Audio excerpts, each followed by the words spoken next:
Assalamualaikum warahmatullahi wabarakatuh. Perkenalkan, saya Reza, saya mulai bisnis sejak mahasiswa dan saya bersyukur punya sponsor yang sangat luar biasa sekali. Dua pembimbing kami, tepuk tangan dulu Bapak Andri Lenta dan Bapak Andri Wiguna. Oke, izinkan kami berbagi di sini, di Vision Seminar ini. Awal-awal simple kenapa mulai usaha ini. Tapi semua pasti punya latar belakang, setuju? Di mana latar belakang kita bisa banyak belajar di situ. Kita ada bekal pegangan di situ. Saya bersyukur terlahir dari keluarga ibu saya dokter, cuman yang mewarnai kehidupan saya adalah papa saya. Papa saya tukang potong ayam. Jadi kalau pagi cari ayam, kemudian dipotong, kemudian dijual. Simpelnya gitu aja. Kalau bicara potong-memotong ayam, saya sejak SD sudah pinter kalau untuk motong-motong ayam ya. Tuh. Di situ kami belajar tentang kerja keras. Papa saya punya truk waktu itu buat cari ayam di luar kota yang lebih besar. Saya sering dampingin beliau. Jadi saya kalau bicara nyetir, SMP saya sudah bisa nyetir minimal parkir truk ya. Jadi SMP pegangan saya truk, sudah bukan mobil kecil lagi. Maju mundur. Tapi pertama kali test drive untuk jalan agak jauh itu SMA. Kalau mungkin beberapa di antara Anda nyetir, kemudian orang di samping Anda, kalau Anda ngebut diingetin, di sini ada 4 nyawa di sini gitu kan? Sering nggak? Wah, kalau saya nyetir, saya biasanya harus menyelamatkan lebih kurang 600 nyawa di situ. Iya, soalnya ayam semua di belakang.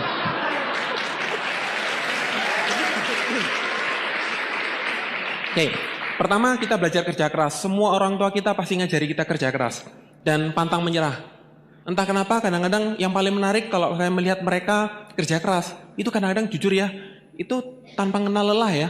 Kayaknya orang ini kok nggak pernah susah gitu. Saya baru merasakannya ketika berkeluarga. Saya alhamdulillah juga terlahir sebagai anak pertama dan juga anak terakhir. Jadi anak tunggal ceritanya. Dari keluarga yang tiga-tiganya melankolis semua. Jadi keluarga kami ini keluarga yang efisien.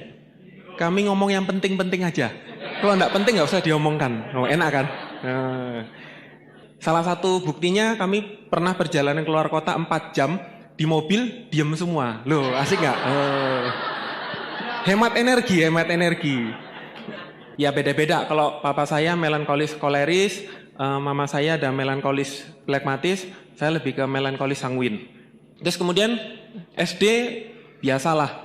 Jadi anak-anak biasa. SMP juga alhamdulillah. Kemudian SMA saya yang nggak terlalu tinggi-tinggi banget. Cuman SMA pernah nyaris ranking tertinggi. Nomor 2 dari bawah. Cuma sekali. Habis itu tahun-tahun berikutnya saya berusaha memperbaiki. Kuliah saya bisa masuk salah satu universitas negeri di Surabaya. Waktu itu salah satu universitas termurah juga, Erlangga. Saya masih ingat SPP saya cuma 250.000 tuh. Waktu itu. Dan apalagi waktu itu rasanya duit gampang gitu. Anda lihat tadi kegiatan saya tadi main kartu. Asal muasal saya nggak ada niatan untuk bermain kartu, ya dalam tanda kutip agak judi-judi dikit lah, dikit. Nggak parah, kalau parah saya kan sudah di Cina, di Makau gitu. Nah, asal muasal saya masuk kuliah, kemudian dikenalkan sama teman, ada unit kegiatan mahasiswa, Bridge namanya, itu bermain kartu. Di situ saya banyak belajar tentang bermain tim, terus kapan saya mengeluarkan kartu ini dan sebagainya, kapan saya membaca peluang. Nah, ternyata aplikasi singkatnya gini, itu di kelompok profesionalnya. Nah, ketika saya mulai kenal teman-teman di kantin, biasanya kalau anak-anak nggak beres itu kan ketemunya di kantin semua. Nah, saya di kantin, ngelihat mereka main kartu, saya ikut. Loh, kok saya menang dari awal? Akhirnya ada kayak jenjang karir gitu loh. Salah satu, ya, di main kartu itu lumayan. Saya punya penghasilan cukup besar. Jadi kalau ada teman-teman ngajak bisnis, ngajak apa, kadang-kadang saya ketawain kadang-kadang. Alah, kamu itu loh dapat beli motor aja nyicil dari orang tuamu ngajak aku bisnis. Aku loh dapat motor nih dalam hitungan jam. Loh dapat. Ya, itu salah satu reward yang saya dapat waktu saya judi kartu itu motor waktu itu. Motornya menang, umurnya cuma 2 jam. Diuangkan sama anak-anak, terus habis itu ya namanya juga masih muda ya. Satu kantin, hari ini rasa yang bayarin semua. Ayo silahkan makan. Wah, habis 2 jam uangnya Bapak Ibu. Selesai. Nah, ketika di kuliah, kadang-kadang kita belajar bukan dari hal-hal yang buruk ya. Saya belajar dari hal-hal yang menyenangkan seperti itu. Entah kenapa saya kayaknya enak aja kehidupan waktu itu. Nyantai, terus saya bisa main kartu, kuliah saya bisa titip tanda tangan, ujian saya bisa duduk di teman-teman terbaik, saya dapat nilai bagus, tugas bisa nitip lah, bisa ini dan sebagainya. Rasanya gampang aja. Padahal dengan gampangnya hidup, itu sesungguhnya Tuhan lagi mau kasih ujian sama kita. Sampai kapan itu kehidupan seperti itu mau dipertahankan? Yang kedua, alhamdulillah saya punya penyakit ceritanya. Saya punya penyakit sejak kecil. Kalau anak kecil biasa bisa lari-lari pagi khususnya, saya tuh mesti bersin-bersin, bawa sapu tangan, kadang bawa tisu. Jadi dulu sudah ada tisu kotakan ya. Waktu saya TK, saya sudah bawa tisu itu 1 kotak biasanya, masuk tas. Kalau bersihnya sudah kumat, gurunya sudah tahu. Tasnya dibuka, tas saya dibuka. Terus guru saya mungkin sudah dikasih tahu orang tua saya, obat saya sudah dikeluarkan, itu 4 biji. Jadi TK saya sudah biasa telan obat 4 biji. Karena saya punya penyakit sinusitis alergi yang katanya waktu itu parah. Dan memang saya merasakan banget. Setiap pagi bangun mesti bersin, setiap pagi bangun mesti bersin. Yang lebih parah sampai masuk rumah sakit asmanya kambuh.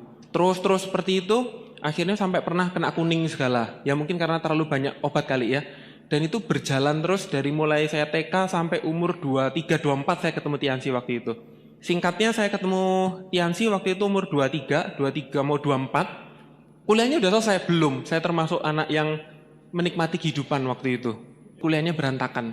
Tapi menarik teman-teman. Nanti saya akan cerita bahwa lewat Tiansi kehidupan saya berubah. Termasuk kuliah saya bisa lulus akhirnya.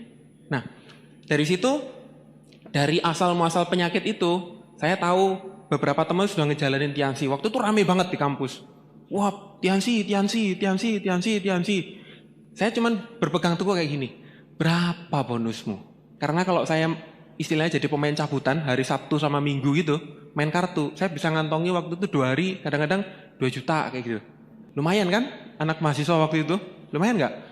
Ya, makanya yang nawari saya bonus seperti itu tak ketawain. Berapa bonusmu? Mau nawari aku? Waktu itu mental. Tapi ada satu yang nyangkut cerita tentang manfaat produknya. Nah, saya bersyukur waktu itu dikenalkan produk Renuf sama Mooncourt. 2 produk itu dijelaskan ke saya, pengundang saya waktu itu. Dia diceritakan, ini produk bisa menyembuhkan sinusitis. Kan teman baik nih, dia udah tahu penyakit saya apa. Jadi dari jauh, kayak orang nyiapin peluru dikeker sama dia. Tinggal ditembakkan kalau ketemu saya. Jadi waktu dia ketemu saya, langsung ceritakan, ini untuk sinusitis. Asma juga bisa sembuh. Banyak kesaksiannya. 1-2 bulan pemakaian perubahannya luar biasa. Yang awalnya harus pakai inhaler dan sebagainya, akhirnya bisa sembuh. Masa sih? Terus kalau alergi gimana? Oh, alergi banyak, nggak lebih dari 2-3 bulan. Ya udah deh, aku coba deh. Kan waktu itu uangnya gampang. Saya ada uang dari manapun. Ya udah, saya keluarin duit. Saya beli 2 produk, saya konsumsi. Loh, katanya 2-3 bulan, betul nggak? Betul, dia udah cerita 2-3 bulan. Tapi saya konsumsi nggak lebih dari 5 hari. Saya konsumsi itu baru sadar hari ketiga. Hari ketiga saya bangun sudah nggak ada bersinnya. Hari keempat nggak ada bersinnya. Hari kelima baru, iya ya kok ada yang aneh ini ya. Biasanya saya kalau pagi udah bersin-bersin, sudah sapu tangan, sudah tisu kayak gitu. Ini ketika bangun pagi, di hari kelima saya baru nyadar, ada yang berubah nih. Kayaknya perubahannya lebih bagus sekarang. Apa karena produk Tiansi gitu.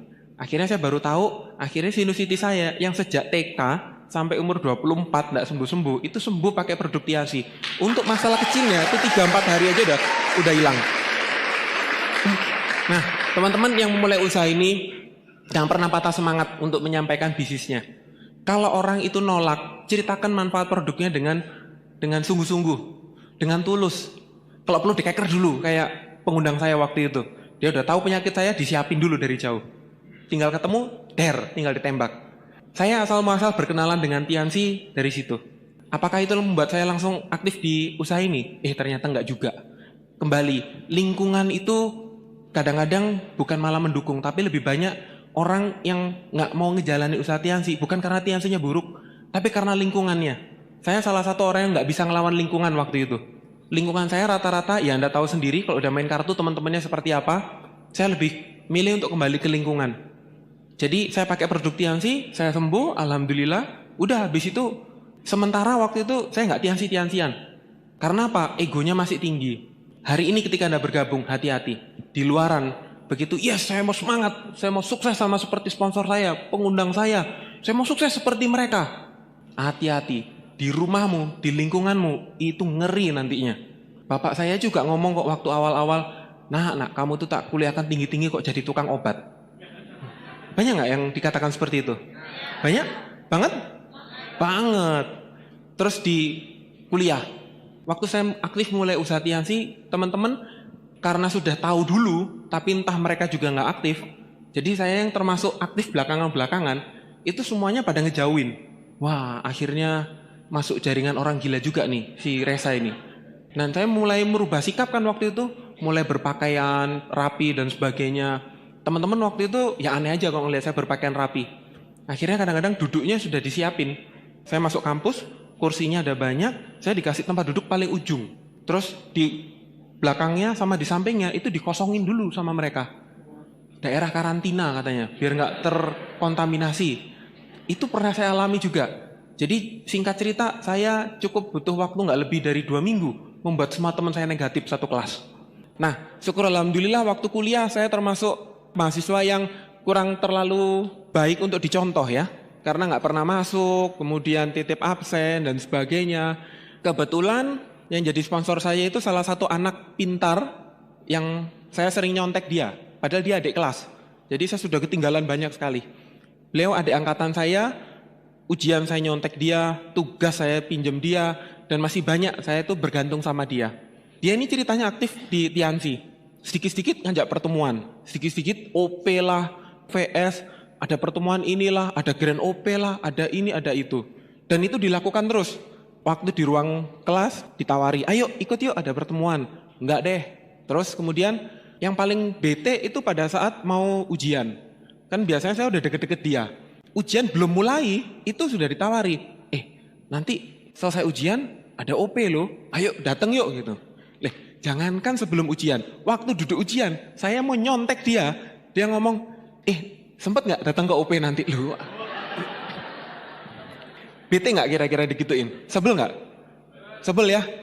Ya sudah, simpel aja. Saya menjauh dari dia. Karena saya menjauh dari beliau, akhirnya apa? Kuliah saya langsung merosot drastis. Saya nggak tahu nyontek siapa, tugas nggak tahu saya pinjam siapa. Pokoknya akhirnya saya berusaha dengan kaki saya sendiri, dengan tangan saya sendiri menyelesaikan kuliah. Ya alhasil kuliah saya yang hampir terbantu karena gara bisa nyontek dia, akhirnya anjlok lagi. Hampir 2 semester kelewat. Saya ngerasain banget tersiksanya yang namanya ngelihat mata kuliah yang saya ulang C lagi, dan C lagi akhirnya. Alhasil saya harus apa? Sedikit merendahkan ego. Saya sudah kepikiran, pingin mendekati beliau lagi. Boleh dibilang bombardirnya beliau atau intimidasinya beliau itu nggak cuma ketika ujian. Ketika saya sudah terpisah kelas gitu, kadang-kadang dia nunggunya di depan ruang kuliah lagi. Kayak pacaran aja, jadi di depan ruang kuliah saya keluar dia udah, halo, ayo yuk. Gimana kalau datang pertemuan lagi? Pertemuan. Ya menghindar isinya. Sampai saya benar-benar nggak tahu gimana. Intinya saya cuma pengen berbagi kuliah waktu itu. Saya pengen mengangkat nilai, saya pengen cepat lulus, saya pengen selesailah urusan kuliah itu. Terus saya mendekat sama beliau. Kebetulan beliau kayaknya juga punya perasaan nggak enak juga. Nah kebetulan saya belum mengucap apapun, beliau langsung nawari gini, Mas, kayaknya pertemanan kita agak jauh. Ya aku minta maaf sering ngajak kamu ke pertemuan karena aku terlalu semangat mungkin. Tapi gini deh, loh tak kira ngomong gitu tuh habis itu dia ngomong, ya sudah aku gak ngajak kamu ke pertemuan. Enggak langsung ngomongnya gini, ya sudah gini deh, kamu terakhir deh, kamu tak ajak ke pertemuan 1 kali lagi. Loh diajak lagi rek. Tapi kalimatnya agak lebih halus. 1 kali lagi, kalau memang pertemuan ini jelek, kamu ndak usah datang selamanya. Wah itu tak catat. Langsung nyantol di otak saya. Oh, ini yang tak tunggu. Jadi setelah ini, saya tinggal datang pertemuan undangannya dia. Dan kemudian aku tinggal bilang apa? Pertemuanmu jelek. Dan besok saya sudah bisa deket sama dia lagi. Saya bisa nyontek lagi. Saya bisa pinjam tugas, pinjam ini dan sebagainya. Kuliah saya selesai. Oke, hari H tiba. Ya namanya juga anak negatif. Saya masih negatif, diundang ke pertemuan ya pasti saltum lah. Beda sama sekarang. Pasti pakai celana jeans, ya ada sobeknya dikit, sandal jepit, ya standar mahasiswa. Awal duduk di belakang, masih jaim-jaim, semuanya belum udah berdiri, udah tepuk-tepuk, saya masih duduk. Tapi kena musiknya dikit-dikit gitu, agak goyang-goyang gitu. Akhirnya ya udah deh, coba deh berdiri goyang-goyang. Terus saya dengerin pembicaranya. Nah pembicaranya ini kok kebetulan, kok ya pas. Ngomong-ngomong latar belakang orang tua saya, tukang potong ayam. Nah, pembicaranya waktu itu, tepuk tangan dulu untuk Bapak Nagasugara. Beliau sharing kalau orang tuanya juga punya usaha ayam juga. Dan kemudian bangkrut. Bangkrutnya nggak main-main. Meninggalkan hutang sampai rumah juga harus terpaksa disita bank dan sebagainya. Cerita beliau. Wah, saya cuman flashback. Kebetulan lagi. Di tahun-tahun terakhir itu memang usaha orang tua saya memang tidak terlalu baik. Ketika Pak Naga cerita tentang usaha ayam yang tutup bangkrut, saya langsung flashback. Waduh, orang tuaku ini nanti. Pikiran saya cuman simple gitu aja. Kalau semisal saya tidak diajak ke vision seminar, saya mungkin belum kebuka pikirannya. Bener nggak? Atau mungkin kalau sponsor saya yang notabene adalah adik kelas saya, itu ngomong, mas, usaha orang tuamu itu suatu saat bisa bangkrut, bisa tutup, marah nggak aku kira-kira? Oh ya marah. Nah karena di vision seminar akhirnya saya kebuka. Saking penasarannya, awal duduk di belakang saya mulai maju ke depan. Penasaran lagi, lihat-lihat, oh ada orang yang keluar, saya maju ke depan lagi. Sampai bisa duduk, ya deket-deket lah, deket-deket leader. Nah kebetulan di situ dari awal yang masih kaku, saya coba goyang-goyang, coba senyum-senyum, coba tepuk-tepuk. Pokoknya ngikuti acara vision seminar lah. Dan saya sangat termotivasi di situ. Saya sangat semangat, saya sangat senang sekali dengan vision seminar. Selesai dari vision seminar, ya saya cari tadi orang yang undang saya tadi, tak cari. Dan dia langsung tanya sama saya, gimana bisnisnya? Wah langsung, simple langsung saya jawab. Bisnismu bagus ya? Wih, apa cara jalannya ini? Sudah, wih salaman. Yes, besok kita ngobrol. Oke. Pokoknya keren. Aku pengen sukses di usaha ini. Sudah. Keluar beberapa langkah dari pintu vision seminar, baru ingat. Duh iya, skenarionya kan harusnya ngomong apa? Bisnismu jelek, habis itu saya bisa nyontek. Lah namanya nasi sudah menjadi bubur ya. Tapi saya harus mengaku vision seminar itu dahsyat sekali Bapak Ibu. Tepuk tangan untuk vision seminar. Oke, nah itu asal muasal saya mau aktif di usaha Tiansi. Saya benar-benar klik karena vision seminar. Ya, saya cuma bayangkan andai saya datang vision seminar 1,5 tahun sebelumnya, mungkin sudah ngotot banget. Nah teman-teman, ketika saya menjalankan usaha ini, ada nggak tantangan? Banyak. Kalau tantangan mah banyak. Ya tantangan mungkin standarnya mahasiswa kali ya. Ya ditolak lah, ya ditinggal tidur temen lah. Terus kemudian beberapa kali saya presentasi, teman-teman gak ada yang dengerin, menjauh. Dan biasanya kan mahasiswa itu kritis juga gitu. Kamu ngejalanin usaha Tiansi, kira-kira otakmu masih di kepala atau sudah pindah ke lutut? Wah ada teman saya seperti itu. Kritis pokoknya, kritis, pedes dan menyakitkan pokoknya. Proses itu saya lalui. Lewat usaha Tiansi ini akhirnya saya mulai mengenal bahwa menarik sih kalau bisa punya kehidupan. Khususnya kehidupan yang sederhana kalau versi saya. Kenapa? Ketika saya menjalankan usaha Tiansi, saya dikenalkan ada waktu itu masih buku Kiyosaki kuadran kiri, kuadran kanan. Kemudian ada sekarang dikenalkan kalau kerja untuk terima duit, kerja bangun aset untuk terima duit. Saya dikenalkan di situ lewat usaha Tiansi ini. Tak pikir-pikir betul juga. Kalau hari ini, alhamdulillah saya saya punya anak saya namanya Andra ini sekarang udah kelas 1 SD. Kelas 1 SD saya cari bukunya, buku bahasa Indonesia. Kalau buku bahasa Indonesia saya dulu waktu kelas 1 SD ada cara membaca. Ini Budi, ini Ibu Budi. Kalau pagi hari Budi berangkat ke sekolah, Bapak Budi berangkat ke bekerja. Ibu Budi memasak di rumah. Ya, kalau zaman saya buku bahasa Indonesianya seperti itu. Tapi kalau zaman sekarang, ini Budi, ini Ibu Budi, ini Bapak Budi. Pagi hari Budi berangkat ke sekolah. Bapak Budi berangkat bekerja. Ibu Budi ikut bekerja. Kalau malam Bapak Budi ngelembur, Ibu Budi juga ngelembur. Loh betul nggak? Makanya nggak ada tulisan seperti itu. Karena Anda bayangkan sekarang, mau ngejar gaji setinggi apapun, sekeras apapun kita kerja, lihat aja harga-harga tambah tinggi terus nggak? Kekejar nggak? Coba lihat zaman dulu. Katanya sih kalau zaman dulu, zamannya Roma Irama kali ya, itu 3 tahun kerja, 5 tahun kerja, beli rumah tunai. Bener nggak? Pernah denger nggak? Sering. Kalau sekarang, lihat beli rumah, alah uang mukanya udah nggak kumpul-kumpul, apalagi beli rumah, betul nggak? Makanya teman-teman, tak cari kalimat itu tentang budi-budi itu di buku anak saya ndak ono. Ya daripada ditulis Ibu Budi ngelembur, nah lah nanti budinya kemana kalau pulang, bener nggak? Nah di situ saya mulai kebuka, oh iya ya. Di sini saya tertarik sekali bahwa Tiansi ini mengajarkan tentang konsep aset. Saya belum membayangkan, maaf ya, saya belum membayangkan sampai jauh seperti Pak Louis yang punya penghasilan sampai miliar dan sebagainya. Enggak, otak saya masih belum ke sana. Minimal saya cuma pengen punya kehidupan, cukuplah. Saya bisa berkumpul dengan keluarga, seperti apa yang diajarkan waktu saya bahasa Indonesia dulu lah. Makanya di sini saya perjuangkan banget. Oke, ini kehidupan saya, ini anak saya Andra, ini istri saya. Istri saya seorang dokter, hobinya sekolah ya. Setelah lulus kuliah, langsung ngambil spesialis. Setelah spesialis, sekarang ngambil S2. Wah gila, sekolah terus. Saya sampai kadang singgung-singgung sama istri saya, tak singgung gini, kapan kita ini balik modal? Ini uang ini keluar bayari kamu sekolah terus, apa ini?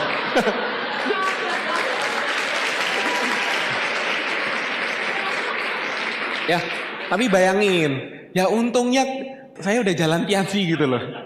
Jadi ya agak ringan dikit lah, walaupun agak ngedumbel juga ini. Yang lainnya udah jadi macem-macem, yang ini masih ngebayarin sekolah terus ya. Oke, terus ini yang paling menarik dari usaha Tiansi ini. Saya tidak pernah membayangkan bahwa saya bisa dikasih mobil mewah, saya dikasih kehidupan yang buat saya ini kehidupan yang sangat dahsyat sekali. Sekali lagi, saya ini termasuk orang yang sangat konvensional banget.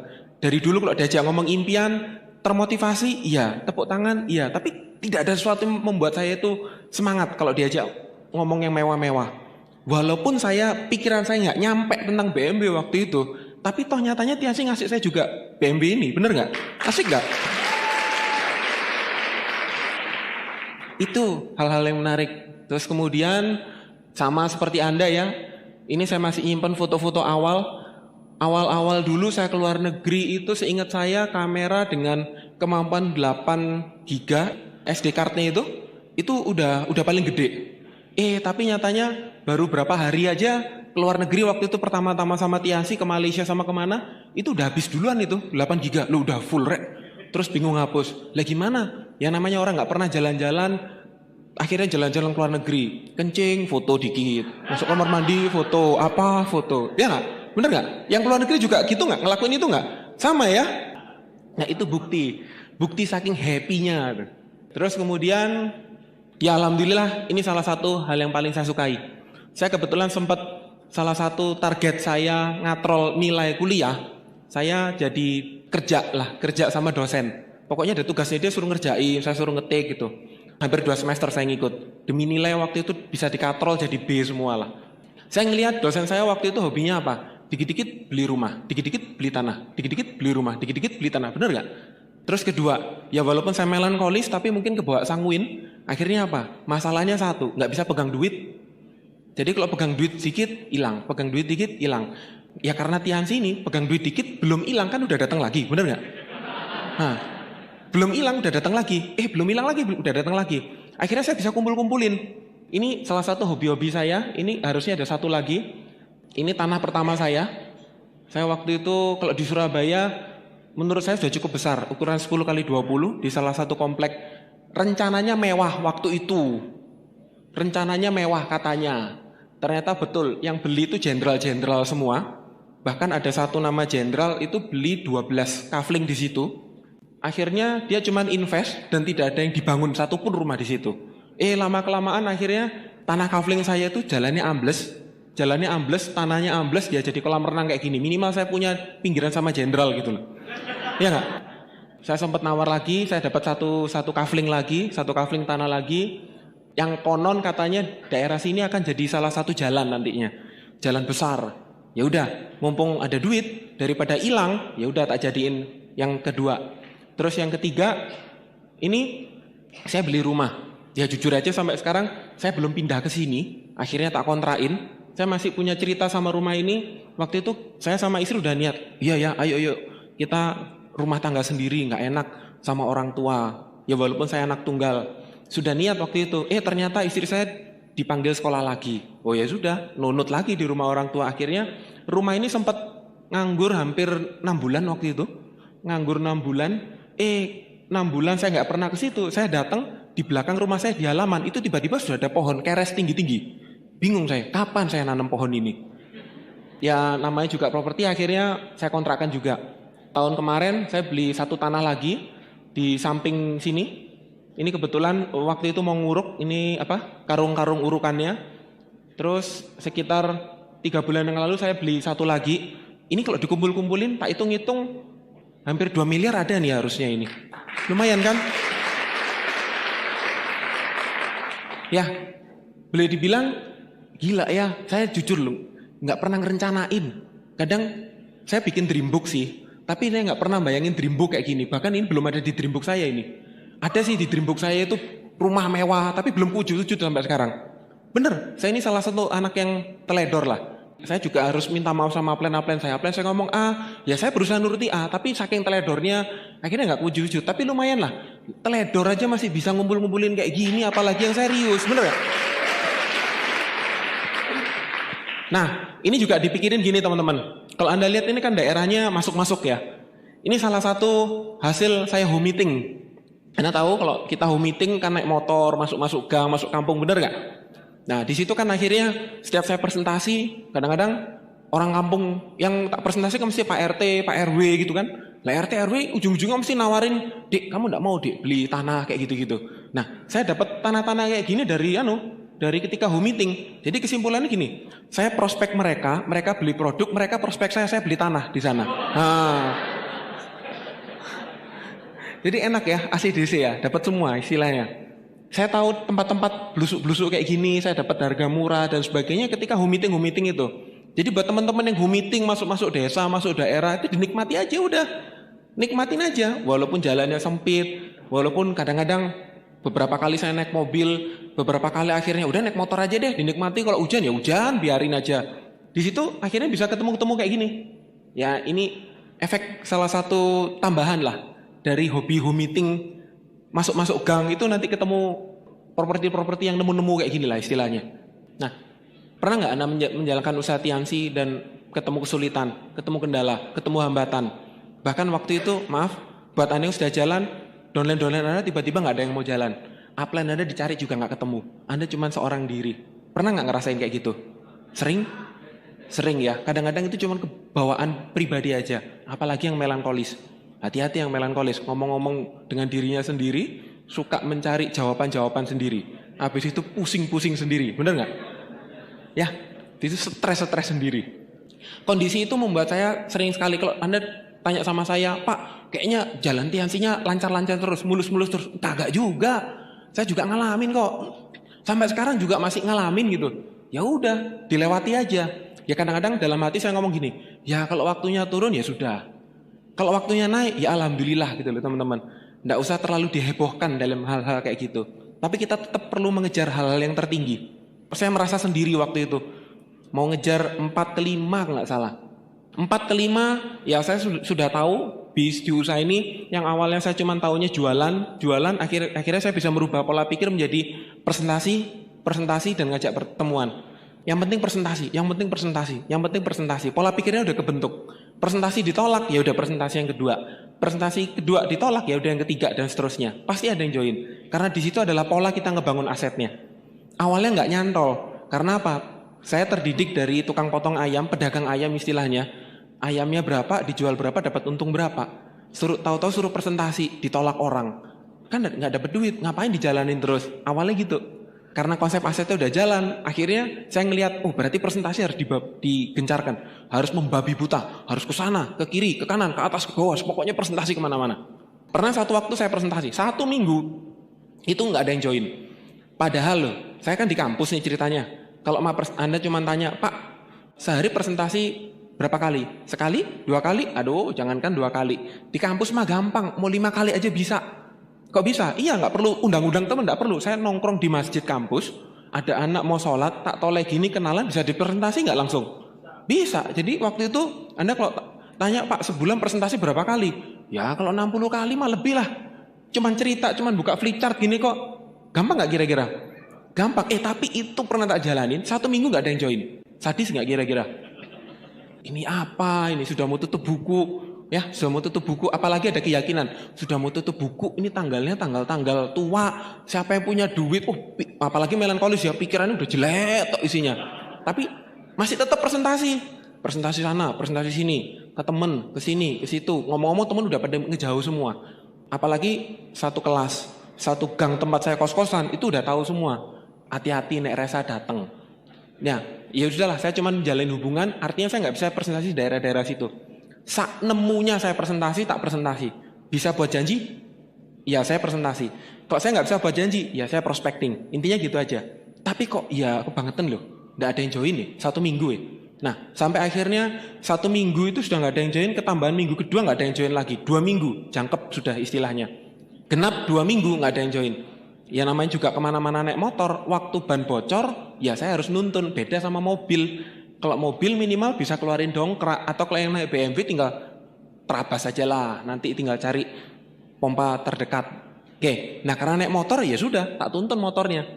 Tuntun sampai ketemu pompa ban, ya ketemu pompa ban, ya sudah Pak minta tolong Pak diperbaiki, udah kita nunggu. Ya sambil nunggu saya duduk, di samping saya ada orang penampilannya, buat saya penampilan ini sangat bersih. Orang ini berpenampilan sangat terapi sekali.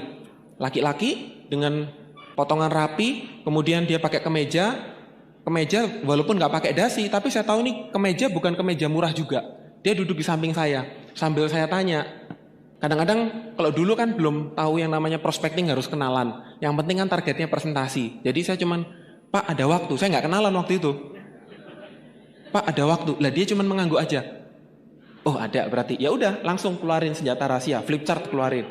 Wah langsung tak presentasi ya, di pompa ban itu. Tak presentasi, halaman 1, halaman 2, ini Tiansi bis bagus, produknya begini, bisnya begini, bisa bintang 8, 40 juta sebulan, seperti ini, seperti itu. Dan saya benar-benar sangat tersemangati waktu itu. Karena saya melihat prospek saya yang saya nggak kenal, sampai saya mau selesai presentasi saya tetap nggak kenal, dia tetap ngangguk-ngangguk gini. Positif nggak? Wih, positif. Wah, bisa nggak kira-kira Anda nemu kayak gitu? Tapi ceritanya belum selesai. Dia masih ngangguk-ngangguk gini. Oke, oh asik nih. Tukang tambal bannya udah selesai. Dia langsung gini, Mas, sini Mas, udah selesai Mas. Loh ya saya dari jauh tinggal nolak dong. Bentar ya Pak, masih ada urusan bisnis gitu. Dia ini kayak mau marah gitu ngeliatin saya. Terus, Mas, sini cepet. Iya Pak, ini ada proyek besar, bentar. Terus dia manggil gini lagi, dalam hati saya, ini tukang tambal ban gak sabar banget, tak bayar gitu loh. Ya walaupun saya masih kere, ada lah untuk bayar tukang tambal ban masih bisa lah.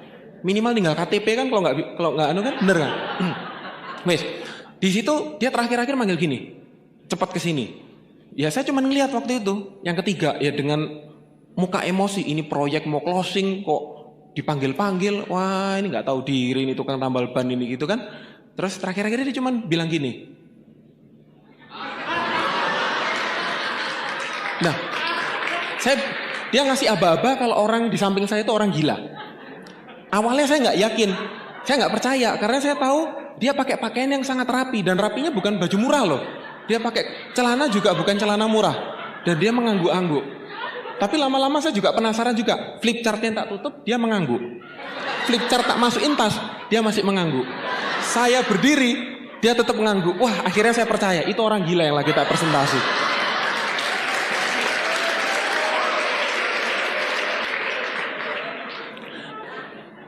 Ya, di saat-saat seperti itu, ya upline tak cari, ternyata bisa. Ketemu upline juga santai banget dia.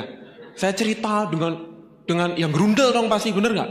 Wah, ini luar biasa, ini bisnis nggak cocok sama aku, Tiansi ini, Tiansi itu. Kayaknya salah nih jalannya Tiansi, harusnya gini, sok pinter. Biasa kan, orang kalau sudah serba salah kayak gitu kan sok pinter keluarnya, bener nggak? Saya keluar sok pinternya, nggak mungkin presentasi kayak gini, ini flip chart nih salah, yang bikin ini ngawur, gini gitu. Saya ngotot kayak gitu, upline saya cuman gini, cuman ketawa-ketawa doang nih. Wah, hebat Mas. Duh, ya apa ini? Oh, minta berantem ini. Lah kok bisa tuh loh? Mas, tak kasih tahu ya. Tadi kan orangnya ngangguk, orang gila kan? Iya. Kamu lihat aja, orang gila aja tahu kalau Tiansi bagus, apalagi orang normal. Udah cari orang normal sampai ketemu gitu. Itu yang saya alami. Itu salah satu cerita. Belum cerita-cerita lain, banyak lah. Kalau cerita-cerita konyol kayak gitu dikumpulin banyak lah. Kalau cerita-cerita sedih, perih, yang kehujanan lah, yang naik motor keluar kota, rantainya copot, habis itu kehujanan, tutupan jas hujan, nunggu sampai pagi kayak gitu. Aduh, itu udah hal yang biasa lah. Nggak usah kaget lah kalau orang udah punya sesuatu tujuan. Dan kadang-kadang tujuan atau impian itu tidak harus sesuatu yang besar. Oke? Buat Anda yang mulai usaha Tiansi, saya cuma titip pesan. Kesimpulannya, kalau versi saya, bahwa ketika Anda menjalankan usaha ini ada 2 yang perlu Anda kejar. Pertama faktor utama dulu, diri kita. Siapa? Diri kita. Catat, kita perlu kerja keras. Anggapannya pendidikan dari semua orang tua kita selalu mengajarkan kita kerja keras. Setuju nggak? Itu harus dibawa ke usaha ini. Yang kedua, kita perlu belajar yang namanya kerja cerdas. Sebelum saya sampaikan kerja cerdas, awal saya memulai usaha ini, ke bintang 3 aja ngoyo waktu itu. Istilahnya harus berusaha ya, harus utang kiri utang kanan. Tapi saya masih ingat setelah saya utang, saya bisa nutup bintang 3 saya. Kemudian di situ saya barengan sama orang, ya masih muda sih, tapi dia nggak kuliah, kerja sebagai detailer obat, dia juga join bintang 3. Dia cerita, di samping saya, dia ngomong gini, kalau bisnis seperti ini, gampang, relasi-relasiku pasti pada beli semua. Ya sebagai mahasiswa yang nggak tahu cara jalan tiansi kemana, ya sempat ngepir juga. Nah, terus kemudian yang beliau lakukan adalah, kayaknya beliau jualan deh. Tapi ketemu di OP, nggak lebih dari 1 bulan, 2 minggu kalau nggak salah, 2 minggu apa 3 minggu, dia udah naik bintang 4 waktu itu. Wah, saya masih bintang 3 nih. Kalaupun saya punya downline saya itu rata-rata bintang 1, bintang 2 semua nggak tahu. Serius, saya dulu bintang 3 dan downline saya sudah 27 orang. Semuanya bintang 1, bintang 2. Sedih nggak kira-kira? Sedih nggak? Pasukan bintang 2 semua, apa salahku gitu. Ya. Nah, tapi orang ini baru 3 minggu udah bintang 4. Wah, maju ke panggung, wah dengan gagahnya. Bulan depan, belum selesai bulan kedua, dia udah naik bintang 5. Saya mah masih bintang 3 waktu itu. Downline mah nambah, ya syukur alhamdulillah nambah. Keplok-keplok iya, tambah rame iya. Cuman dalam hati keplok-keplok sepet. Ya, keplok-keplok tepuk-tepuk tangan sambil gerundel juga. Kok bisa ya? Karena saya ngelihat apa? Dia ini datang biasanya sendirian, nggak pernah ngajak orang dan sebagainya, tapi bisa naik peringkat. Sekali lagi saya melankolis, pikirannya apa? Efisien. Saya efisien. Wah, kayaknya bisku salah ini. Aku ini ngumpulin tim tepuk tangan doang ini. Banyak ini orangnya. Yang bener ya kayak dia ini, datang sendirian, yang penting naik peringkat. Gitu kayaknya ya. Nah. Kemudian setiap saya sharing sama upline gini, udah deh dijalanin dulu. Walaupun saya ngegerundel tapi tak jalanin. Saya tetap presentasi, saya tetap home meeting, saya tetap follow up, saya tetap presentasi, tetap home meeting, datang openg gerundel lagi, presentasi follow up, datang openg gerundel lagi. Tapi itu tak jalanin terus walaupun gerundel. Saya gerundel tapi nggak meninggalkan usaha ini. Baru kira-kira di bulan ke-3 mau ke-4, ya alhamdulillah di situ titik terang usaha saya. Bulan ke-4 itu saya akhirnya new bintang 5 waktu itu. Ya paling nggak agak pede lah. Saya bisa 1 panggung sama orang tadi. Oh seneng. Dan di situ saya ngerasain. Waktu saya maju panggung, ya downline saya itu sekali OP waktu bintang 5 itu ada 40 orang kalau nggak salah yang mesti datang itu. Jadi tepuk tangannya paling heboh. Wah itu. Sedangkan dia yang tepuk tangan ya paling crossline yang berempati aja sama dia. Gitu kan? Nah di situ saya mulai ngerasa, oh gini ya, ternyata kalau ngebangun pasukan tepuk tangan dari awal, kalau naik peringkat ada yang tepukin tangan kita lebih rame gitu ya. Nah, tapi ceritanya nggak selesai di situ. Dari situ beberapa bulan kemudian saya naik bintang 6, dia tetap bintang 5. Beberapa bulan kemudian saya naik bintang 7, dan cuma selisih berapa bulan saya belum naik bintang 8, orang ini udah nggak pernah datang ke OP, udah hilang. Nah, singkat cerita apa? Saya baru nyadar. Apa yang diajarkan oleh upline saya kerja cerdas adalah apa? Manfaatkan pertemuan. Dia sering ngajari saya untuk presentasi jangan sampai selesai, jangan tuntas, jangan jelas. Yang penting diajak ke pertemuan. Jadi makanya orang-orang yang tidak bisa presentasi itu adalah orang-orang yang paling cocok menjalankan usaha ini. Karena orang yang pinter menyampaikan itu maunya selesai. Oke. Kalau Anda nyampaikannya sepotong-sepotong gitu ya, Pak, tapi lebih jelasnya nanti di OP deh. Pak, lebih intinya nanti di OP. Pak, kalau pengen lebih dahsyat kita datang ke Vision Seminar. Itu aja dipromosikan. Dan ternyata itu salah satu teknik ngebangun aset. Bukan sekedar untuk ngejar bonus di usaha ini. Tapi kita belajar ngebangun aset dari mendatangkan orang ke pertemuan. Nah, di situ saya baru nyadar, ternyata 1 tahun saya itu sudah menjalankan usaha ini dengan benar ternyata. Lewat kerja cerdas, lewat pertemuan. Nah, faktor utama dari diri kita, kerja keras dan kerja cerdas, ini harus dipertahankan terus menerus. Jangan pernah berhenti dari kedua hal ini. Saya pernah mendengar sebuah cerita bagus dari sebuah pengajian di tempat ngaji, itu diajari gini. Sebenarnya apa yang Anda kejar di dunia ini, itu tidak ada hubungannya dengan apa yang Anda peroleh nanti. Loh, kok aneh? Biasanya kita setting goal, bikin target dan sebagainya. Diniatkan aja, ini dari yang saya dengar ya. Apa yang Anda kerjakan, apa yang Anda lakukan, itu niatkan untuk ibadah. Niatkan untuk dapat pahala, niatkan untuk berbuat baik. Nah, ya saya cuma nangkap gini toh. Awalnya saya nggak nyambung dengan cerita-cerita itu. Ya kalau gitu aku mending di rumah. Di rumah, sholat-sholat toh aja. Kalau perlu cuma baca Quran, nggak ngapa-ngapain. Selesaikan ibadah. Nah, tapi yang dimaksud dari cerita itu nggak seperti itu. Di cerita itu diminta adalah kita tahu bahwa usaha Tiansi ini adalah usaha untuk berbagi, merubah hidup orang. Dimulai dari hidup kita sendiri. Kita merubah hidup kita dengan pakai produk. Yang awalnya saya sakit parah, akhirnya saya sembuh. Yang awalnya saya tidak tahu namanya aset, akhirnya saya tahu aset. Yang awalnya saya itu tidak mau kerja keras karena nggak ada tujuan, akhirnya saya mau kerja keras. Itu awal-awalnya. Dan kemudian kita berbagi ke orang lain. Kita sharingkan tentang Tiansi. Di situ kita cerita, produknya bagus Pak. Alhamdulillah ternyata dari cerita kita, mungkin bukan dia yang pakai. Tapi dia cuma nyantol, kita pernah cerita, produk ini bagus untuk darah tinggi. Bahkan para penderita stroke banyak yang sembuh. Nah, siapa tahu pamannya ada yang punya masalah darah tinggi, bahkan stroke bisa tersampaikan. Nah, itu salah satu menariknya usaha ini. Kita dapat catatan ibadah lah kalau versi saya di situ. Itu yang paling menarik di usaha ini. Nah, saya cuma nangkap dari situ, ya udah deh tak coba. Setting goal tetap. Saya setting goal omset, saya setting goal berapa kali presentasi dan sebagainya. Saya setting goal berapa banyak orang yang harus saya ajak ke vision seminar. Saya setting goal hal kecil seperti itu. Dengan target apa? Saya bukan untuk bermaksud dia datang sesambil uangnya bintang 3 atau promo bintang 4, enggak. Tapi saya cuma berpikir gini doang. Saya datang, syukur-syukur orang ini bisa berubah pikirannya sama seperti aku waktu diundang dulu. Saya waktu itu sudah tahu bahwa mulai ada masalah di pekerjaan orang tua saya. Siapa tahu orang itu punya masalah yang sama. Dan ternyata banyak sekali teman-teman yang saya ajak ke vision seminar. Selesai vision seminar, kita circle, saya bisa datang ke rumahnya atau kita bisa kumpul follow up dan sebagainya, dia mesti cerita, iya, ternyata betul. Kalau menurut survei saya, orang-orang yang sudah datang ke pertemuan dan dia klik, dia pasti cerita masalahnya sama Anda. Dan dia ingin berubah lewat usaha ini, betul nggak? Nah, saya mencatat, ini apa ini yang dimaksud dengan salah satu bentuk ibadahnya. 2 ini dipertahankan terus. Kalau boleh dibilang, anggapannya ini faktor utama, kerja keras dan kerja cerdas. Yang sebelah sini, ini hasilnya. Pekerjaan Anda tidak langsung berhubungan lurus. Wah, aku presentasi berapa kali hasilnya sekian. Kalau dari yang saya dengar waktu itu tidak langsung. Tapi apa yang Anda lakukan? Hubungannya naik ke atas dengan yang Maha Kuasa. Oke? Ya. Dan saya cuma mencatat gini aja. Sedikit saya ngebandingin ya. Saya kebetulan punya hobi juga. Hobi saya tadi itu, saya sering jual beli tanah dan sebagainya. Saya beli, saya ngelihat, apalagi waktu home meeting itu semangat aku. Daerah mana? Apalagi dapat dengar daerah yang tanahnya lagi tak incer. Semangat aku malah. Ayo tak bantu tanpa syarat. Wis gitu wis. Ya kadang-kadang sampai home meeting saya pinjem motornya downline saya. Wah jalan-jalan dulu aku puter keliling itu ya. Nah di situ saya ngebandingin. Ya mau nggak mau dari hobi saya tadi itu, saya beli tanah dan sebagainya. Saya pasti ketemu banyak sekali dengan maklar-maklar, bener nggak? Mediator saya tidak menjelekkan mereka. Saya juga tidak menjelekkan mediator. Tapi saya ngebayangin lah, dari apa yang dilakukan, itu langsung tujuannya uang, bener nggak?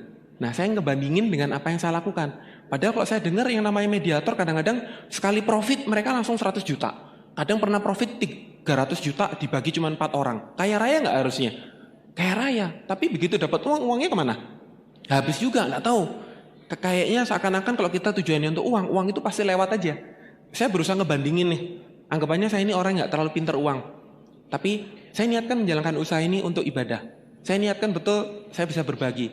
Hari ini saya bersyukur ya, saya bisa sharing sama Anda. Dan saya juga berterima kasih salah satu mentor besar di tempat kami, Pak Henry. Tepuk tangan dulu untuk Pak Henry. Saya ini adalah produk-produk dari training-training beliau. Dan banyak downline-downline saya yang pasti kalau ketemu Pak Henry terima kasih sekali. Anda bayangkan, seperti Pak Henry. Kebayang nggak? Catatan ibadahnya banyak nggak? Banyak. Saya merasakan banget. Saya yang dulu dari bintang 3 nggak ngerti apa-apa, nggak ngerti produk, akhirnya ikut training beliau. Agak lebih pede, bisa cerita produk, bisa jual produk, bisa ngerubah hidup orang. Bahkan ada beberapa yang cuma sekedar pengen jaga kesehatan, awalnya dia ngereferensi ke saudaranya yang punya penyakit. Penyakitnya sembuh. Itu saya cuma ngikutin apa petunjuk-petunjuk Pak Henry. Nah, memang betul Pak Henry tidak langsung ketemu dengan beliau. Pak Henry hanya nyampaikan ilmunya. Salah satu yang nangkep ilmunya saya mengaplikasikan ilmunya. Kira-kira yang dapat dapat catatan ibadah siapa? Saya dan Pak Henry juga, betul nggak? Nah, saya ingin belajar seperti itulah. Jadi kesempatan VS ini saya bersyukur sekali. Saya bisa berbagi dengan Anda. Semoga banyak Anda bisa dapat manfaat baik dari saya. Yang jelek-jelek jauhin deh, dibuang ke tong sampah aja. Nah, teman-teman kembali ke tempat tadi. Pertahankan faktor kerja keras dan kerja cerdas dan tetap niatkan untuk ibadah. Ini pesan dari saya. Pertahankan terus, niatkan terus untuk ibadah untuk Yang Maha Kuasa. Sampai suatu saat Yang Maha Kuasa istilahnya ngirim faktor pendukung. Mungkin tiba-tiba Yang Maha Kuasa ini kirimkan orang yang tepat di grup Anda, yang Anda nggak pernah ketemu. Dan jujur aja teman-teman, kalau saya ngecek ya, semoga nggak terjadi sama Anda. Saya juga berharap cuman cukup saya aja yang terjadi ya. Tak lihat-lihat semua frontline saya, itu tidak ada satupun yang bintang 8. Bintang 8-nya semua ada di bawahnya semua ya. Yang ngirim siapa kira-kira? Yang Maha Kuasa nggak? Bener nggak? Bahkan teman-teman saya kampus yang dulu saya ajak join Tiansi, sebagian udah nolak, sebagian ada yang join. Sampai hari ini nggak ada satupun tuh yang menemani saya di Tiansi, nggak ada. Teman-teman main kartu, wah apalagi tuh, itu paling cepet tiarap itu udah. Di awal-awal sulit dikit udah nggak mau jalan udah. Di sini Tuhan akhirnya kirimkan orang-orang yang tepat, yang mana kita nggak pernah tahu.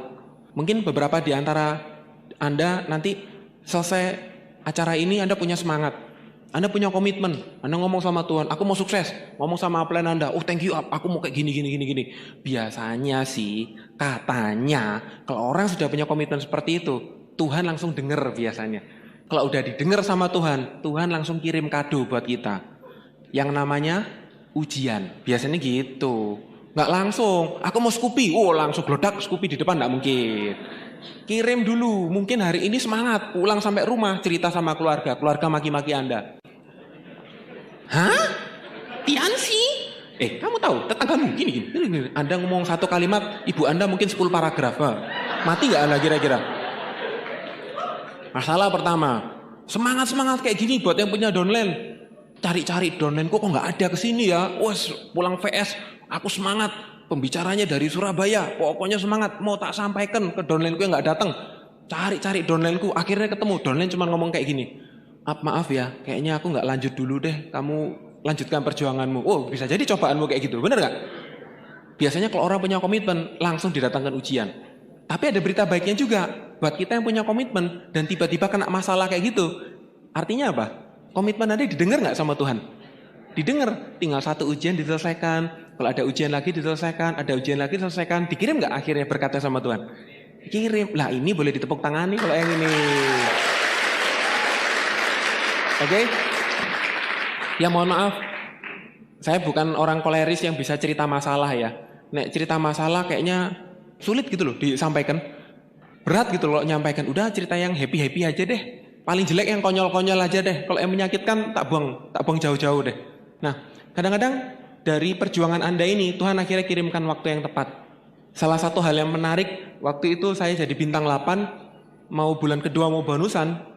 Tiba-tiba waktu itu saya ditelepon sama istri. Yang pulang yang, loh kenapa pulang? Udah pulang aja. Oh nanti aku masih presentasi. Nanti aja, tutup. Telepon lagi, pulang aku udah gak kuat dong. Gak kuat apa ini rek? Wah, pikiran positif dong. Gak kuat apa ini? Kangen sama suaminya ini jangan-jangan, bener gak? Akhirnya telepon sampai ada 5 kali, 6 kali. Saya akhirnya minta izin sama prospek saya pulang. Sampai di rumah, saya cuma tahu istri saya sudah muntah-muntah di kasur. Wah, ada apa ini? Sama-sama bingungnya. Langsung tak gendong, tak bawa ke rumah sakit langsung. Ya alhamdulillah waktu itu bonus saya belum gede-gede banget sih. Tapi paling enggak saya sudah punya pegangan. Dan saya agak berani waktu itu. Belum zamannya BPJS juga. Saya mulai agak berani untuk bawa ke rumah sakit yang agak mahal. Karena pikiran saya apa? Kalau saya bawa ke rumah sakit umum, ini bisa wassalam nih. Saya pilih salah satu rumah sakit yang agak mahal waktu itu. Saya pikirannya bukan bermaksud sombong, tapi saya pikirin pelayanannya. Ya ada harga, pasti ada rupa. Sampai di rumah sakit tersebut, memang betul, turun langsung dapat pelayanan. Di situ langsung ditangani. Dan kemudian, ya namanya juga rumah sakit swasta gede kali ya. Itu langsung beberapa dokter ahli bisa turun. Itu langsung ditangani, ada 3 dokter ahli. Ada dokter internis, ikut turun loh. Aku ya bingung. Fatal tadi istriku, sampai aku bingung ya.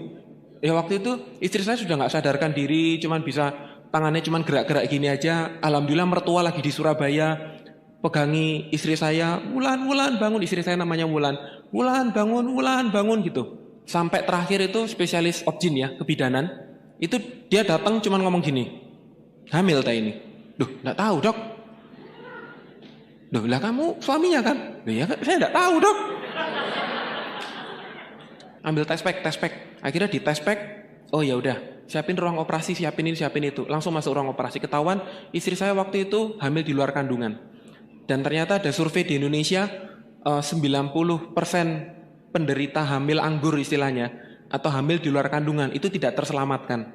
Anda bayangkan kalau saya bawa istri saya ke puskesmas gara-gara duit kepepet, hilang nggak? Tuhan kirimkan waktu yang tepat istilahnya. Loh, saya enggak, ya jujur aja, siapa sih yang minta dapat musibah seperti itu? Enggak ada kan? Benar nggak? Enggak ada yang tahu. Tapi untungnya saya udah ngejalanin tiansi. Dari situ saya bisa manfaatkan untuk hal yang lebih baik. Dan kemudian Tuhan juga kirimkan tempat yang tepat. Salah satu tempat yang tepat yang saya alami adalah saya milih salah satu properti saya waktu itu. Yang benar, gosipnya memang waktu itu ada salah satu lokasi tanah di Surabaya yang awal-awal saya jalan tiansi, saya udah tahu sih. Saya memang udah hobi dari dulu ngikut dosen saya itu.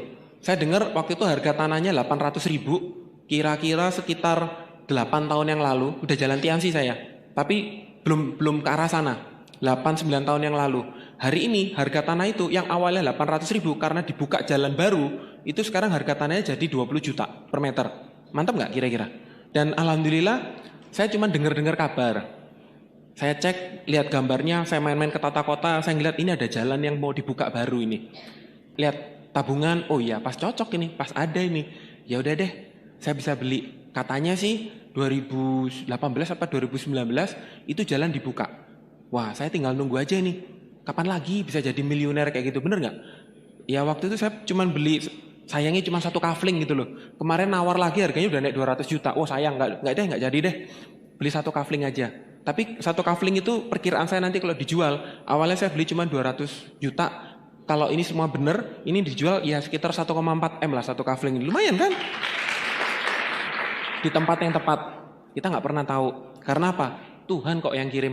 Allah yang kirim. Allah yang kasih. Kita mau nentuin seperti apapun, kalau Allah nggak ridho nggak bakal dapat. Ya saya cuma niatkan itu aja. Saya cuma bersyukur saya punya grup. Saya cuma pingin grup-grup saya bisa sukses, hidupnya bisa berubah, dia bisa ngasih sesuatu yang terbaik untuk keluarganya, untuk orang tuanya, seperti yang sudah saya dapatkan dari tiansi ini. Oke? Nah, ada beberapa teman-teman kita yang selalu menjadi inspirasi. Ya, buat saya teman-teman yang menginspirasi ini adalah mereka-mereka yang boleh dibilang ibadahnya banyak ya, apalagi lo udah masuk buku. Kalau versi saya, masuk buku bukan masalah gengsi, tapi masuk buku itu masalah ibadah nantinya. Jadilah inspirasi di sini. Semoga dengan menjadi inspirasi bisa menjadi catatan ibadah Anda nantinya. Ya memang betul, presentasi kadang ditolak, kadang dihina, kadang dimaki-maki. Sakitnya itu di sini. Apalagi kalau Anda melankolis seperti saya, diingat terus. Apalagi kalau presentasinya orang koleris. Kalau ngomong saya tahu orang koleris sekali ngomong habis itu dia juga lupa ngomong apa, bener nggak? Tapi yang melankolis ini mancep jelek di sini kayak sundar bolong, pakunya mancep di sini loh Bapak Ibu. Siapa yang mau cabut ini, bener nggak? Itu sering saya alami sampai hari ini, sampai detik ini. Saya kira dulu waktu kalau saya naik peringkat gitu ya, saya punya mobil nggak ditolak. Ternyata tetap ditolak. Ya minimal kalau ditolak nggak dimaki-maki. Ternyata juga dimaki-maki itu. Naik peringkat lagi, ya paling nggak orangnya kalau maki-maki nggak sopan, tetap aja nggak sopan dan sebagainya. Yang diusir lah, yang suruh pulang, macam-macam lah intinya gitu. Yang katanya, mau ngeracuni keluarga saya ya, ngeracuni apa? Bener gak? Waktu saya demo teh gitu, ini racun ini, macam-macam. Pak RT-nya berdiri, ini racun, keluar. Itu yang saya alami sampai hari ini. Ya dalam hati saya jujur aja, saya tetap kapan penderitaan ini berakhir, bener gak? Kalau sinetron kan penderitaan berakhir jadi enak kan, bener gak? Ini kok penderitaan gak berakhir-akhir? Harusnya kalau sinetron bisa dapat iklan yang banyak, harusnya kalau cerita saya dapat iklan lebih banyak dong harusnya, bener gak? Lalu episodenya gak selesai-selesai. Penderitaan toh, tapi dinikmati aja teman-teman. Karena itu proses Tuhan mencatat kegigihan Anda. Proses Tuhan mencatat kesungguhan Anda. Proses di mana Tuhan melihat semangat Anda, keyakinan Anda, patah semangat. Masih ingat nggak dulu yang Mbok inginkan? Di vision seminar waktu itu. Pengen mobil, pengen motor. Sekarang langsung tak bukakan jalannya. Tapi jalannya kayak gini. Bukaan kuncinya satu persatu. Namanya kuncinya ya ujian. Ya cobaan itu. Mbok buka enggak? Kamu buka nggak satu persatu kuncinya? Nah, Kalau Anda sudah bisa melalui satu fase, dua fase, tiga fase, satu tantangan, dua tantangan, tiga tantangan, jadikan kebiasaan. Jangan pernah tinggal kebiasaan itu. Boleh gaya hidup Anda berubah, tapi kebiasaan Anda untuk presentasi, untuk berbagi tentang usaha ini, berbagi tentang produk, tetap memotivasi teman-teman, jaringan, grup, upline, downline, dan sebagainya, tetap berbuat hal baik, itu pertahankan teman-teman. Ya, anggapannya itu adalah bentuk ibadah Anda nantinya. Semoga dari situ, suatu saat ketika Anda sukses, Anda bisa menjadi orang-orang yang menginspirasi seperti ini. Siapa tahu nih, wajahnya muncul di sini. Wah, ini wajahnya. Wah, ini aku dulu nih kayak gini cerita-ceritanya. Anda kebayang nggak sih? Buku ini disebar-sebar sampai seluruh Indonesia. Mungkin Anda jadi pembicara Netpi. Netpi Anda itu disebar ke seluruh distributor Tianxi di Asia Tenggara mungkin. Sampai ke luar negeri. Cerita Anda didengar. Ternyata ada teman dari luar negeri yang notabene TKI termotivasi dengan Anda. 1-2 tahun ke depan dia jadi bintang 8. Akhirnya nggak lama kemudian beliau bisa pulang di Indonesia punya penghasilan besar karena Netpi Anda. Catatan Anda banyak nggak? Banyak ya. Nah, karena catatan-catatan itu teman-teman, saya yakin inspirasi ini akhirnya didatangkan pertolongan-pertolongan dari Tuhan. Ya kalau boleh dibilang saya terbuka ya. Masalah ada nggak? Ada. Kadang-kadang saya juga stres juga. Kalau nggak masalah keluarga, masalah bisnis. Kalau nggak masalah bisnis, masalah ada aja. Kok nggak bisa sih happy ending, duduk-duduk di tengah rumah terus nikmati, oh rumahku gede, enak, nggak ada masalah kipas-kipas. Aku asli pengen kayak gitu. Cuman belum wujud-wujud sampai sekarang. Masalah itu datang silih berganti, datang. Tapi yang menarik, mau masalah itu mau datang, tapi solusinya itu juga datang silih berganti, itu loh menarik. Dan solusi itu nggak tahu datangnya dari mana, tahu-tahu ada aja solusi. Makanya beberapa di antara kita sering dengar, wah Surabaya nih ada masalah. Bis Tianxinya ada gini, ada gitu. Ya memang sih. Cuman saya meyakini nanti solusi pasti datang kok. Dari mana? Caranya gimana? Tidak tahu. Yang penting tak jalani aja. Nanti suatu saat pasti kebuka solusinya. Siapa yang kirim solusinya? Yang di atas. Tuhan yang kirim solusinya. Saya sering kayak gitu. Bintang 8 saya hilang. Tahu-tahu di bawahnya muncul. Bless. Padahal tidak tak otek itu. Tidak tak temui padahal. Telepon-telepon sendiri. Aku pengen sukses, aku pengen gini, aku pengen gitu. Oh syukur alhamdulillah, kapan aku ketemu sama dia? Akhirnya baru ketemu, baru tatap muka. Itu hal yang sering terjadi. Saya pikir-pikir, gak masuk akal kok usaha ini. Iya memang gak masuk akal. Karena orang-orang yang saya bantu, yang benar-benar saya bantu secara fisik, saya bantu secara moral, pikiran saya, waktu saya benar-benar pengen merubah hidup dia, nyatanya gak aktif kok. Nggak secara logika, biasanya berhenti, benar gak? Tapi ternyata banyak sekali orang-orang yang gak pernah saya temui bahkan. Saya nggak kenal bahkan, itu yang naik peringkat akhirnya. Yang membuat bisnis kita sama-sama besar. Siapa yang kirim? Sekali lagi ya Tuhan yang kirim lah, benar gak? Dari sini teman-teman, semua orang untuk memulai, untuk melewati semua ujian-ujian tadi, orang butuh pemicu. Butuh kunci awal. Izinkan saya sedikit cerita tentang kunci saya.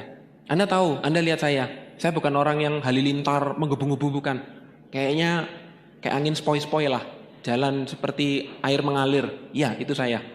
Alhamdulillah saya punya pacar ya, yang sekarang jadi istri saya. Kita sudah pacaran anggapannya itu sejak umur 19.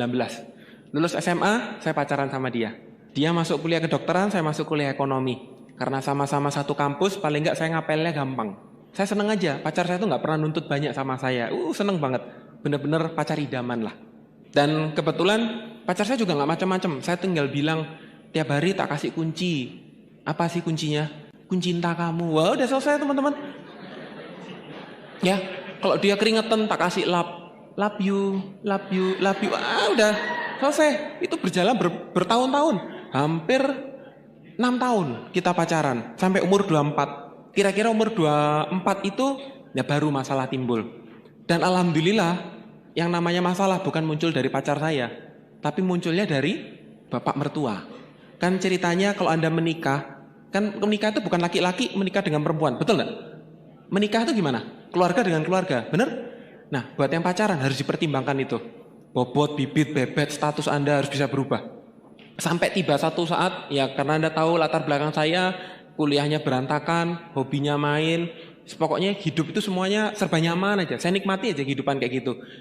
Insya Allah saya nggak pernah ketemu kesulitan waktu saya kuliah. Kayaknya semua nyaman-nyaman saya nikmati. Saya benar-benar orang yang paling pintar menikmati hidup waktu itu. Sampai tiba satu saat, tiba-tiba bapak mertua saya manggil. Di ruang tamu saya suruh pindah ke ruang makan. Singkat cerita, ada teman beliau yang datang. Bapak-bapak juga bawa anak laki-laki. Dan di situ saya ngelihat dengan mata kepala saya sendiri. Pacar saya dikenalin sama cowok itu. Saya nunggu di ruang makan. Ya saya ngeliat sih, di ruang makan itu ada pisau, ada garpu, paling nggak kalau tak lempar lumayan, bener nggak?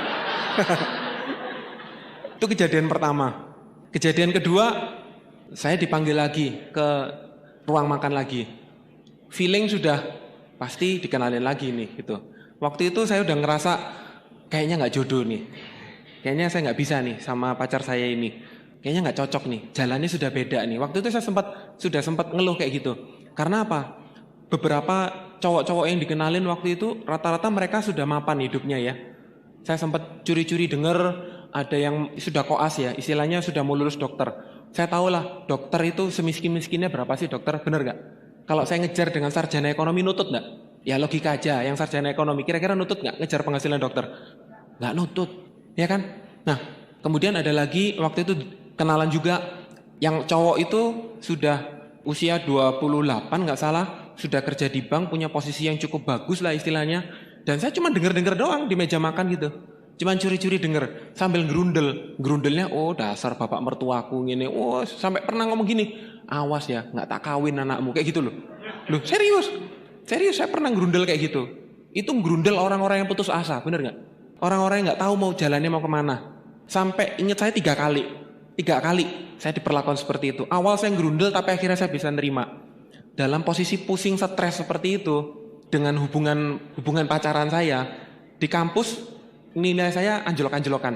Nggak tahu gimana, yang penting saya selesai, yang penting saya lulus. Caranya gimana kalau lulus? Ya saya harus deketi anak-anak pintar. Salah satu yang pintar siapa? Upline saya tadi, bener nggak? Yang sering ngajak ke pertemuan saya tadi. Kok ya pas waktu saya mau deketi dia langsung ngajak, ayo mas, tak ajak ke pertemuan mas.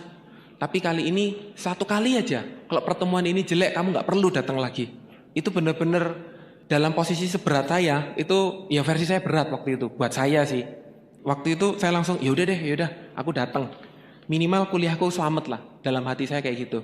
Ternyata Tuhan itu bukakan jalan lebar sekali buat saya. Saya datang ke Vision Seminar kayak cerita saya tadi. Saya semangat, saya berapi-api, saya pengen melewati semua prosesnya. Salah satu impian saya cuma simple. Apa? Kawin. Impian saya udah besar. Kawin. Oke. Impian saya sangat sederhana. Saya nggak pengen konyol lah. Hubungan yang kami jaga selama 6 tahun atau 5 tahun itu tiba-tiba hilang gara-gara kekonyolan saya. Bener. Nah alhamdulillah di situ akhirnya lewat Vision Seminar, lewat proses, lewat tiansi, saya satu persatu masalah selesai. Yang awalnya saya ini nggak pengen menyelesaikan kuliah, saya punya semangat untuk kuliah. Dan unik, waktu saya menyelesaikan kuliah, saya tuh malah nggak minta bantuan upline saya tadi itu. Tiba-tiba saya jadi rajin baca buku. Kalau ada ujian saya mau belajar, saya mengerjakan tugas sendiri. Jadi kebalik teman-teman, kalau banyak yang ngomong, wah gara-gara tiansi kuliahmu nggak selesai. Kebalik, saya gara-gara tiansi kuliah saya malah selesai malah. Ya, saya masih ingat banget. Saya ngejar IPK dari 2,3 kalau nggak 2,4. Alhamdulillah saya bisa lulus dengan IPK 3,1. Lumayan lah. Ya nggak tinggi-tinggi banget tapi saya bisa masuk IPK 3. Saya benar-benar ngerasakan manfaat tiansi. Salah satu hal unik yang saya alami, ini mungkin buat saya konyol. Waktu saya sidang skripsi, saya melewati sidang skripsi itu dengan sangat lancar sekali. Siapa yang sudah baca buku Mencari Kawan Pengaruh Orang Lain? Ada nggak selain saya? Banyak nggak? Manfaatkan itu untuk masalah-masalah pentingmu. Salah satunya waktu sidang skripsi. Salah satu buku lagi Les Giblin ya, Question Are You Answer. Itu diajarkan kalau kita ditanya jawabannya apa? Ditanya balik, bener nggak? Lah, waktu saya sidang skripsi, dosen saya tanya kan, bener nggak? Gimana menurutmu? Kamu ngambil teori ini kenapa? Gini Pak, menurut saya teori ini seperti ini. Tapi kalau menurut Bapak kayaknya nggak terlalu setuju ya dengan teori ini. Kira-kira teori apa yang Bapak yang setuju? Dia langsung jawab Bapak Ibu, kalau saya lebih setuju teori gini. Habis itu dosen yang sini, dosen penguji yang lain tanya lagi. Malah mereka berdebat sendiri, tanya-tanyaan sendiri. Loh, itu saya ngalami. Saya masih ingat banget itu.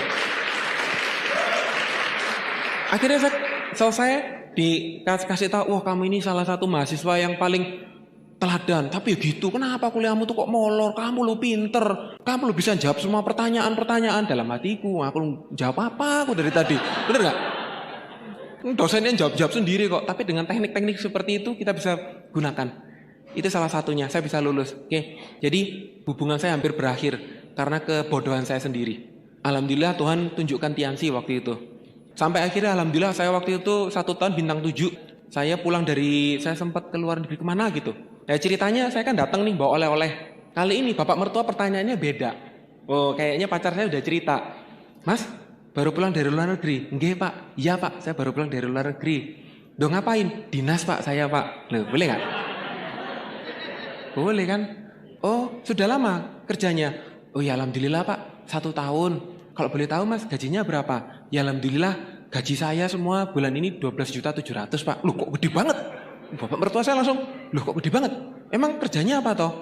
Saya itu distribusi makanan kesehatan pak. Kok bisa gede gitu?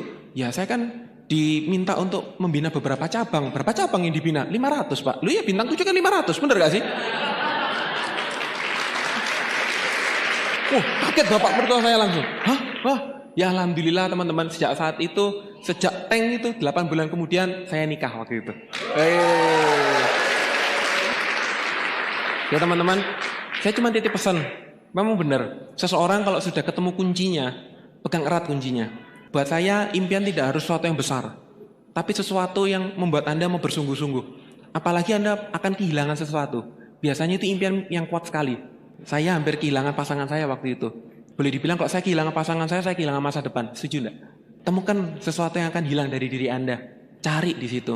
Semoga dari mencari itu Anda bisa lebih semangat lagi. Saya minta tolong tangan kanan Anda angkat dulu yang tinggi. Kemudian Anda letakkan di dada Anda. Anda boleh pejamkan mata, Anda niatkan bicara dalam hati Anda. Teman-teman semua, hari ini kita ketemu di satu bisnis yang luar biasa. Kita ketemu di Tiansi. Saya yakin banyak di antara kita, banyak di antara Anda tidak tahu bagaimana menjalankan usaha ini. Saya tahu Anda juga tidak pandai presentasi. Saya tahu Anda juga tidak tahu setelah ini harus ngapain. Tapi percayalah, bertahanlah. Perjuangkan terus apa yang sudah Anda mulai sekarang. Lakukan terus walaupun tantangan dan demi tantangan itu menghadapi Anda. Tantangan itu datang minggu ini, minggu depan. Tantangan itu datang bulan ini, bulan depan. Masalah itu datang tahun ini, tahun depan. Tapi tetap bertahanlah. Tetap lakukan. Walaupun Anda melakukan presentasi belum bagus-bagus, Anda belum bisa membina grup, Anda belum bisa ini, belum bisa itu, tetap jalankan usaha ini. Niatkan untuk satu hal, bahwa suatu saat impian Anda akan terwujud. Karena impian itu adalah hadiah yang maha kuasa atas ibadah Anda, atas kegigihan Anda, atas ketulusan Anda, atas ketabahan Anda, atas kemauan Anda untuk melakukan. Berjuanglah terus. Ingat bahwa Anda punya orang-orang yang Anda cintai. Anda bersyukur masih punya keluarga. Berjuanglah demi mereka. Niatkan di usaha ini Anda memberikan yang terbaik untuk mereka. Saya tahu besok Anda akan melakukan usaha ini. Sebagian besar di antara Anda mungkin ketemu masalahnya. Anda akan ditolak, Anda akan dicaci maki, Anda akan dihina. Tapi tetaplah semangat. Ingatlah bahwa Anda menjalankan usaha ini untuk ibadah Anda. Anda menjalankan usaha ini untuk orang-orang yang Anda cintai, untuk orang tua Anda, untuk ibu Anda, untuk ayah Anda. Dan tetaplah bertahan. Walaupun seakan-akan berkat itu belum turun, walaupun sepertinya impian itu tidak mungkin terwujud, tapi lakukan terus. Karena tugas kita, tugas manusia adalah beribadah. Tugas kita adalah melakukan. Tugas kita adalah berjuang. Tugas kita adalah terus menerus. Anda beribadah, Anda berjuang, dan Anda mengulangi lagi semua apa yang Anda lakukan. Sampai satu titik tiba ketika Tuhan kirimkan berkat kepada Anda. Dan berkat itu akan luar biasa. Ketika berkat itu datang ke Anda lewat orang-orang yang Anda sayangi, lewat ucapan-ucapan mereka. Ketika Anda punya istri, ketika Anda punya suami, ketika Anda punya ayah, ketika Anda punya anak atau ibu yang mengatakan ke Anda, aku bangga sama kamu. Ternyata perjuanganmu di Tiansi itu luar biasa. Hari ini kamu tunjukkan. Maaf, ibu dulu gak percaya dengan perjuanganmu, karena ibu gak tahu. Itu nilainya akan luar biasa. Dan itu akan Anda ingat terus. Semoga teman-teman Medan, Anda bisa menjadi orang-orang yang mau berjuang, orang-orang yang mau beribadah. Dan semoga lewat perjuangan Anda lewat ibadah Anda termasuk orang-orang disayangi Allah, Anda termasuk orang-orang disayangi Tuhan. Berkat Tuhan turun tepat pada waktunya. Turun ke Anda lewat orang-orang Anda sayangi, lewat ucapan mereka, lewat sentuhan mereka, dan Anda bisa merasakan bahwa Anda berjuang demi mereka. Dan jangan pernah patah semangat, tetaplah berjuang, jadilah pejuang Tiansi yang luar biasa. Jadikan media Tiansi ini sebagai alat ibadah Anda untuk meraih impian-impian Anda. Itu saja dari saya teman-teman. Semoga Anda menjadi orang